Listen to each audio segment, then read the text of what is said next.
listening. Sorry? The wrong... Why didn't I know that was going to happen? Listening the wrong way. He says, yes, no idea what you're talking about because he's not really listening. He's just thinking, yes, dear, shut you up. Uh-huh. What? Yeah, what?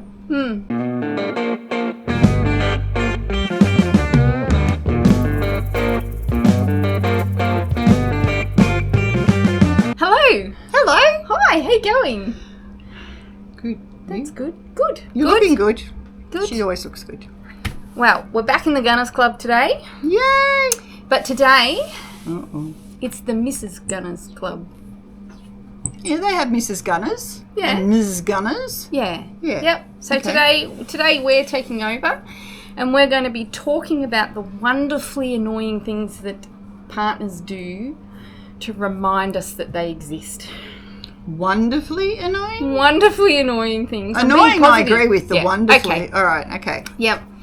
Now this disclaimer, the information we are discussing today is not necessarily about our partners. No, it's the collective we. The collective partners out there that do all the things that really piss us off. And if we're shaking our heads or nodding in the background, it has no impact at all about, the statements being pertinent to our men. No, because our men are perfect and they will tell you that.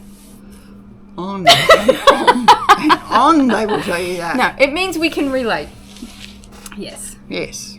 Okay. So what are some of the things that you've been told that... Not showing empathy. Mm. Okay, like you tell them something's going on, they say, well, get over it. Yeah. That's... Or you're being sensitive. But if it's around the other way... You've got to be understanding. Yep. Help come to a resolution. Reflective language. Yeah, all of those things. Mm. Yes, but for us, we're just too sensitive. Yes. Or is it that time of the month? If I hear that one more time, honestly... But, he doesn't say that, thank God. Mm-mm. But there are a lot who do. Yeah. A lot who do that. Yeah, I think some people go to that because they don't understand. They don't have the empathy to understand that maybe just because you don't see something as a big deal doesn't mean that it's not a big deal to somebody else. Well, obviously, if it's not a big deal to him, how could it be a big deal to you? Exactly. Get with the program. That's right. Do you know, one of the things that I've heard is very annoying is a man's ability to all of a sudden need to do something right before people are coming over. So you've got guests coming over. It doesn't matter whether it's your best friend or a party full of people. Mm-hmm. At the very last minute, that is when the gutters need to be cleaned, the driveway needs to be hosed, the grass needs to be raked, or that's the time it's appropriate to have a shower. The really good things are, it's not just when you've got people coming. Mm.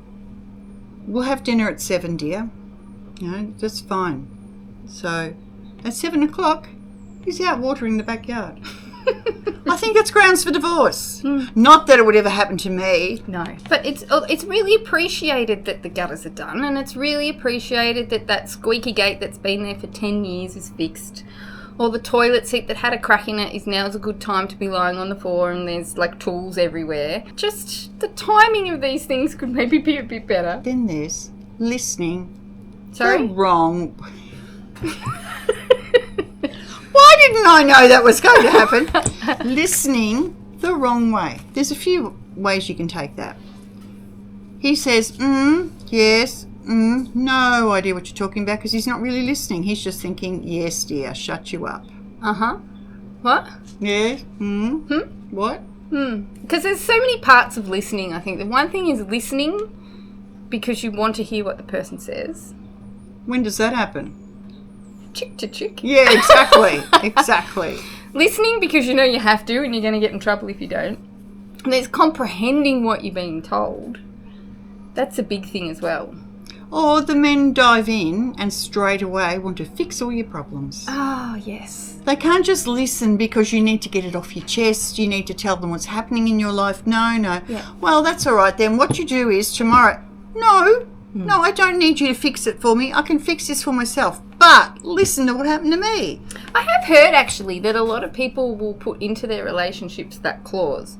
Whereas if you're going to start talking about something, they will say, do you want me to listen to be supportive or listen to find you a solution? And then from the very start of the conversation, your partner or yourself already knows the intent of the conversation. I don't see that helping with a lot of people. Well, I guess you've got to follow it, don't you? Yeah. Yeah. But there is nothing worse than you just want to, you've had a bad day, you just want to say this is what happened, and you might have to explain it like there's no solution, but there might have already been a solution, but you have to explain the whole story so that you can understand where you're coming from. But that's why women need female friends. Yeah, true. Because they get it. They don't want you to come over and fix everything for them. They just want an ear. They want someone to listen to what a sucky day they had. Yeah, that's right. That's right. I think communicate, and it's the same for men too. I think men need to talk to each other just as much too, because they communicate the same way and they understand each other on the same level that women do. But it's not hard though to just listen to your partner and just try and remember 5 things of what they've said. That's all. 5? I'd be lucky if you remembered 1. 5 things? No. Yeah. I don't think you could come up with a list of 5 things for the last 20, however many years we've been together. Love but you, this darling. is hypothetical, right? Yeah, of course. It never happened to us. That's right. That's right. One of my big peeves, and this I guess is not just with a partner, but with anybody, chewing loudly or chewing with your mouth open. Nothing worse. People do that with gum too. They treat it like they're chewing their cud. Yeah, and it's like it's gum. It's acceptable, but that's so irritating. That it takes all my might not to just all of a sudden just punch you in the face. Yeah. And that would be justified. Yeah. Yeah. Yeah, I think it would No be. female jury would hold it against you. It's just so unnecessary. Oh, stop it. I didn't punch her in the face. It's all good. No. Couldn't help it, could you? I'm so easily entertained, Anna. Well, I found it funny, so there you go. Thank you. Thank you. The thing that I have seen and heard over the last years of my life, when a woman's staying home and looking after the household and children and whatever else needs to happen, it's unpaid work, so it doesn't matter. Yes. It's like, unless it has a dollar value on it, it's got no value. Which is often the exact opposite, actually, because when you think about the things in your life that you look back on and that are important, quite often it's the things that didn't have a dollar value on it that were important. Exactly. I'm reading a series at the moment written by J.D. Robb. That's a pseudonym for Nora Roberts. And she has, it's a futuristic series, and they have professional motherhood. If they choose to stay at home and be a professional mother, they are given an allowance. Yep. Which is exactly as it should be. Because now, if you are a carer for someone, the government now will give you an allowance. True. That's true. So why shouldn't mums who stay home, if mums are at home, there's no need for daycare. True. There's no need for picking up children, or the kids aren't hanging around the streets unsupervised. Mum knows where they are. There's a whole raft of things. And if you look at the things within a mum's role, there's the cooking, the cleaning, the First washing, aid, counselling, budgets, paying the bills, running the household. tax, sorting out the taxes. Yep. Yeah. Making sure that all your supplies are up to date, your stock. All of those skills there are all skills that get used in people's work environment every day that they get paid for. Yep. The multitasking ability to be able to go, okay, I've got to get this done, I've got to do this, I've got to go there, I've got to get them, and then I've got to go back here, so I'll do this and I'll pick that up on the way and I'll drop that up, and then I've got to get Billy to soccer. All of those things are really underappreciated skills that sometimes it's easier to go to work. Oh, yeah. You go to work, you're there, you do your job. And yes, you might have elements of your job that are multitasking, and they're not to say that your job isn't important, but you have one thing to focus on, and then you leave and you come home. Yeah. Yep. And then for someone to say, "Oh, you're just a stay-at-home mum." Ooh, nails on a chalkboard for me. Yeah, but I think, you look at the way that things are going, where there are a lot more women working and juggling being parents. And look, and men these days are a lot better. They really are a lot better at helping out. Well, not helping out because it's their job too. You've got a shared household. It shouldn't be seen as helping out. But pitching in. Yeah, pitching in. But then you see that there's a lot more women that are going to work while also having their mum duties. And that's really good. I think that it actually, equal opportunity to be able to do that, and that's fantastic. But then you also then look at the kids these days that are in childcare all the time, and school and after school activities, and then they don't see the parents and all the rest of it. Where is the parenting being done? And it just makes you think how important those parenting skills are, yet they don't have that dollar value on it. No, but then a whole lot of parents also think that it's the school's place to teach their children how to eat with a knife and fork when they go to camp, take a shower when they go to camp. That's right. Now, learn to ride a bike, take them to swimming lessons. All these things are now dumped on the school. True, and I think it's a really hard balance for people these days, because it is so much harder to afford just a house and running a household and all of those things without both parents working. So not having a go at parents that are working, it's just, I think it's really difficult sometimes for women who are working and then also doing all of that stuff as well, because they've got not only all those jobs that a stay-at-home mum would have, but then they're trying to work as well. Wow. It's very difficult. It is. Another thing, when you have one of those husbands who like to flick through Facebook or whatever, and they happen to look at old girlfriends. Ooh. Old girlfriends. I mean, I've been in the situation where an old girlfriend turned up at a party. Ooh, that's awkward. Well, not for her it was. Because he was with me and she got very drunk, basically, and it got really, really embarrassing for her. So if that sort of thing happens, if they're looking them up and chasing them, that's different. And what was that thing you said before? I thought that was funny. Men have permission to look up old girlfriends as long as you're hotter than the old girlfriend.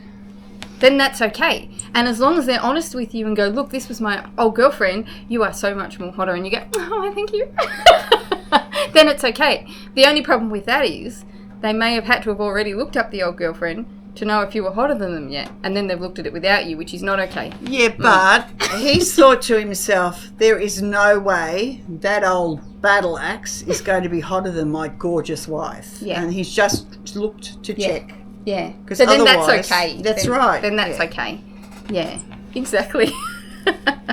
There are standards. Like there's things that are allowed and things that just aren't allowed. Yep. Man flu.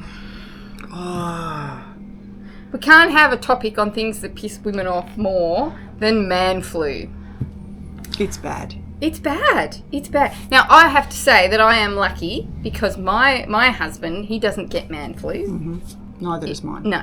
So I'm very, very lucky there. But there are a lot of people out there, a lot of men out there that when they are sick, that is it.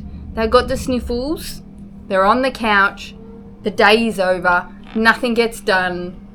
But then when us women are sick, oh my God, we are still out with the kids and shopping and going to work and doing everything that needs, and cooking and cleaning and that at home and all the rest of it with the same symptoms. But you don't understand how bad it is for me. That's always, it's worse for them than it's ever been for anyone in the history of time. I know, I've heard that man flu is so bad that it's almost worse than childbirth. Wow. Yeah. And they would know this how? Because they know all. I've heard there's a culture somewhere where the husband has to kneel at the head of the bed. Oh. And his family jewels are held lovingly by his wife during labour so that he too can feel the pain that she goes through. That's fantastic. I know. I thought that was a really good one. Yeah. That would definitely... It would either teach you to be in control of your feelings and emotions when in pain as a woman if you wanted more children. Mm-hmm. If it was like the third or fourth kid down the line, I'd be very worried if I was that man. Because she's got nothing in it to hold back. Like, there is no reason not to just use that as a stress ball. No, I think that's a fair call, I think. Yeah. But even then, that pain, would that be as bad as man flu? I don't think it would be as bad as childbirth.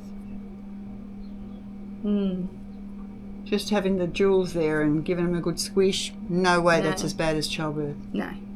Because I've heard it said that passing kidney stones is as bad as childbirth. I have heard that, actually.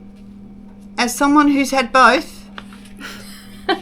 You get to tell us. Exactly. Yeah. Tell him he's dreaming. Right. Non-comparison. No, different category entirely. One is Suki Lala, and the other is, I can't sit straight for a few months. True. That's true. Then there's mansplaining. If one more time he tells me how to do something, which, number one, I've done a million times before, without exaggeration, or number two, he has seen me do it, why do they feel the need to explain to me, this is how it's done? And I just look at him. I'm always incredulous when any man, chooses to try and explain something to me, and I just go like this at them. And he looks at me and says, what are you doing? I said, do I have a loser tattooed on my forehead, do I? Oh, honestly. It is frustrating. And even, I think, even if it's something that you ask for help on, sometimes you know 90% of what you're doing. Mm-hmm. And you might say, hey, how do you do that one bit there? But they have to go back to the beginning. At the start and the whole and it's like, no, just that one. Can we just, the one bit that I don't know how to do, or I know how to do it, but I'm not strong enough to do it. Mm-hmm. Those little bits there where you go, I don't need the whole mansplaining. Mm-hmm. I just need you to say, you just twist it twice to the left and push the button once. Yeah, and you ask them a question, but they have to go back to the beginning, and that's not what I asked you. I asked you how to do this bit that's like, 300k down the road, but no, he has to go back all the way to the beginning. You can see I've done all that. I want to know this bit. No. But do they mansplain because they think we need to know it all, or do they mansplain because that's how their brain works, that they have to go back to the beginning to get their thought process up to this point? They're a pack of misogynists who think they know it better. That's it. Right. Okay. End of story. End of story. Yep. I'm trying to be nice, all right? Yes, I know. I can tell that. Okay, well, if we're not being nice then, dishes and the bench. Oh. I don't understand. It's two parts. I don't understand the first part of how a bench, whether it's a kitchen bench, bathroom sink, how it gets so dirty so quickly. Like with crumbs and then like they've come in and done something and then packed it all up like it's clean, but you can see just in the light the crumbs and the grease stain that goes like that across the thing and the wet little patch there.